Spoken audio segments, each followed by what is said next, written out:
I was just watching a congressman from the U.S. today claiming that the critics of Biden after the last debate are ableist. Yeah, I saw that. mean, well, I don't even know what to think about that. It's like, I see. So now here's your theory. Your theory is that it doesn't matter whether the president of the United States is able, because all discrimination between being able and unable is a form of prejudice. And that even applies with regards to the president of the United States. And so that means that all the people who are concerned that there might be something astray with him cognitively, that we're being lied to about at a level that's almost inconceivable, are now equivalent to like KKK racists from the 1940s. And that's your argument. And by the way, in relation to the same critique of his vice president, should you dare to criticize Kamala Harris, you are de facto a racist.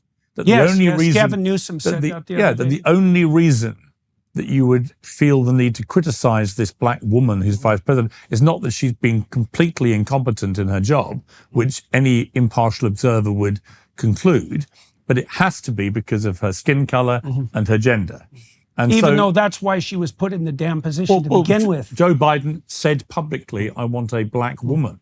Right. And then he gets a black woman who is massively underperformed, which hasn't helped him at all. But no one's allowed to criticize her, because if you do, you'll be called a racist. And I find that one of the laziest tropes out there in modern society. It's a way of, I think we've discussed it before, but it's a way of stifling honest debate. It's a way of censoring legitimate criticism. It's a way of asserting moral superiority that's unearned. That's a lovely and actually, none of them really mean it.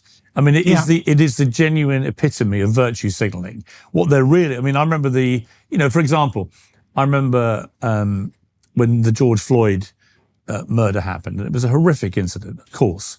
But I remember that soon after that, there was a Black Square Day announced on Instagram, where everybody had to signal their virtue about this by doing a black square. Now, I'd spent the entire morning on Good Morning Britain hosting debates about the George Floyd killing and showing enormous empathy and support for Black Lives Matter and what had happened. This is very early stages, before a lot of stuff came out about the organization Black Lives Matter, which put a rather different gloss on them. But the principle that, this had been a terrible killing, that this man should never have been killed, that it was possibly racially motivated, all that kind of stuff. I was debating this with an absolutely open mind and being very empathetic to all these arguments. But I didn't do my black square on Instagram. And my sons got in touch with me and said, Dad, you got to do your black square. I went, why? We're getting criticized because you haven't done it. And I actually had posted a picture of a bottle of rosé wine, because I was having one in my local square. And I hadn't given any thought to the rule that I had to signal my virtue about this thing. And I then got absolutely annihilated by people saying, how dare you do this? Where is your black square? And I remember thinking, but all of you are going to go right back tomorrow morning to posting inane, self-aggrandizing photographs of yourselves on beaches or in nightclubs or in Ferraris or whatever. None of this means anything to you. Whereas tomorrow morning, I'll be back on air doing another 3 hours of debate about this to try and get the society in the world in relation to this issue back to a place of better racial justice. Now, which one is going to have a better effect on influencing people's minds? There you go, be an ableist again. Right, and that's the point, is that I found it such a trite and kind of pointless example of this cult of virtue signaling. It's worse than that. So I just finished a book, which is going to be published in November, and I walked through a sequence of biblical stories trying to explain what they meant psychologically. And I spent some time on the book of Exodus for obvious reasons. And there's a commandment in there that people misapprehend. So I think it's the third commandment. Don't use God's name. Thou shalt not use the Lord's name in vain. And people think that means don't swear or curse. And it sort of means that. There's a peripheral meaning that is associated with that casual use of the sacred, let's say. But that isn't what it means. It means don't claim divine virtue when you're working for your own purposes. And the same thing happens in the gospel account, say, because the Pharisees, who are Christ's primary enemy, are the people he accuses of utilizing the sacred, the deepest, so you could say compassion even, given its proper place, for their own self-aggrandizement. They're praying in public. They're trying to occupy the best seats in the marketplace. They want the best seats in the synagogues, etc. That's the accusation. And so that virtue signaling, it's not merely, it's an expression of an unbelievably deep and ignorant narcissism, right? It's part of the victim-victimizer narrative, first of all, which explains all of history with no cognitive effort. And then it's these performative gestures that make you morally virtuous, yes, right? And one of the consequences of that, too, is as soon as you're morally virtuous like that, you get to specify the victimizer who's your enemy and tear them into shreds, and that's actually a moral act. And I mean, you saw a bit of that, you said, with the black square. Yeah. But it's an unbelievably pathological...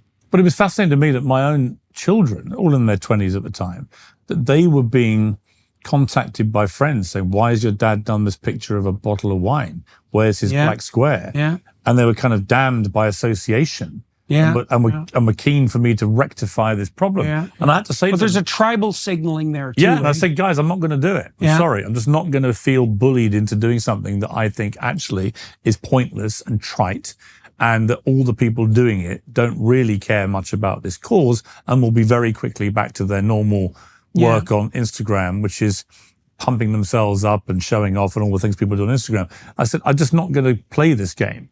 Well, there's no cost to doing it, right? To putting up a black square. Right.